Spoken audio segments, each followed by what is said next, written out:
Idol, habang nagro-roving ako, napadaan ako dito sa 7-Eleven at may nakita ako na isang senior na nandito sa may pintuan ng 7-Eleven at tinanong ko siya, sabi niya taga Umingan daw siya pero nandito siya na namamalimos. Tinanong ko kung kumain na, sabi naman niya oo kumain na siya kaya hindi ko siya masyadong maintindihan kasi Ilocano po si tatay.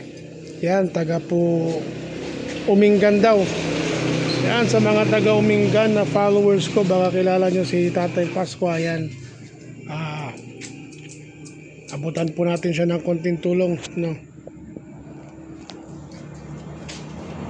Tay.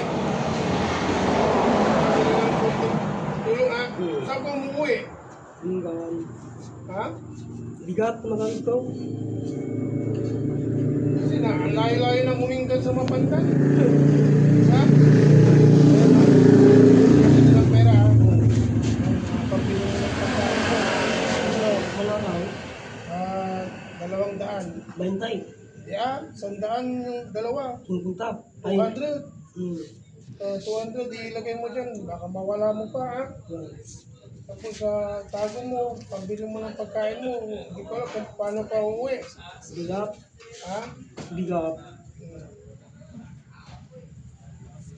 Yung mga idol, hindi ko makaintindi ng Ilocano pero hindi ko maintindihan kung ano yung sinasabi ni tatay. Kaya sa mga followers ko dyan sa Umingan kung kilala nyo si tatay, ayan, nandito lang siya sa Mapandan mga idol. Ayan. God bless you tay. Tago mo yung pera mo ha. Eh kung ano, bumili ka ng makakain mo. Sige po, God bless mga idol. Ano yung pangalan mo tay? Pascua. Yorincio Pascua. Yorincio Pascua. Yan. Ang layo ng pinanggalingan mo, Umingan pa. Ayan, tignan ko nga yung ano mo. Kunabasa, Florencio ba to?